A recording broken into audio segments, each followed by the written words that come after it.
একটি নতুন রেসিপি নিয়ে আপনাদের সামনে চলে এসেছি। নাম হচ্ছে কাতলা মাছের পাটিয়ালা।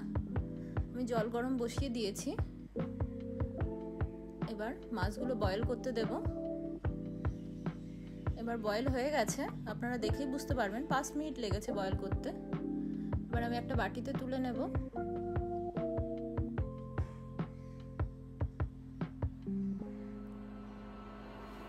এবার কাঁটা চামচ দিয়ে এটাকে আস্তে আস্তে পেস্ট করতে হবে, তারপরে এক এক করে কাঁটা ছাড়িয়ে নিতে হবে।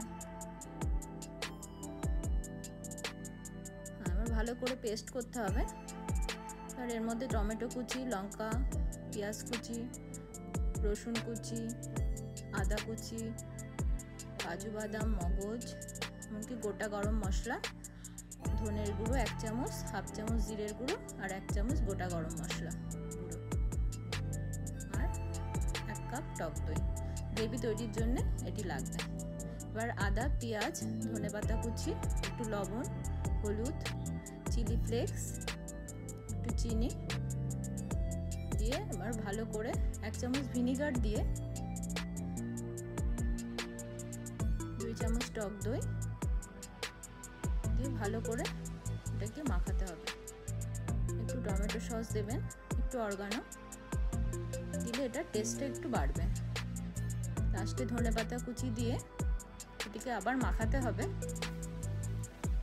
এবার পাঁপড় নিয়ে একটা জলে থেকে তুলে একটা টাওয়ালের মধ্যে রেখে কিছুক্ষণের জন্য রেখে দিতে হবে।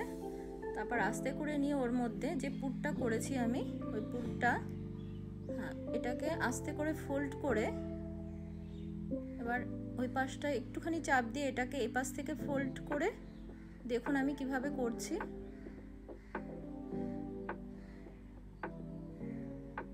এবার আস্তে করে এটা দেখবেন অটোমেটিক এটার সঙ্গে একটার সঙ্গে আরেকটা লেগে যাবে। এবার এক এক করে আমি সব করে নেব। ঠিক এরকম ভাবে করে নিতে হবে। দেখতে পাচ্ছেন। এবার একটা কড়াইয়ে আমি তেল গরম করতে দিয়েছি। এবার এক এক করে ছেড়ে দেব এটিকে ফ্রাইয়ের জন্য।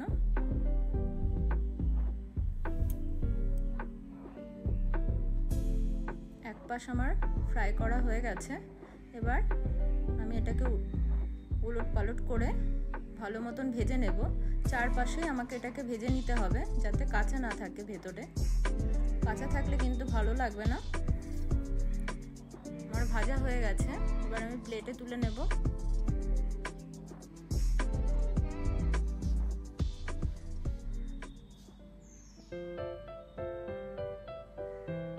দেখতেই পাচ্ছেন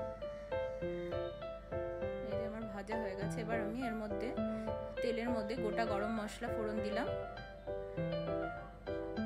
এবার পেঁয়াজ কুচি, রসুন কুচি, আদা কুচি,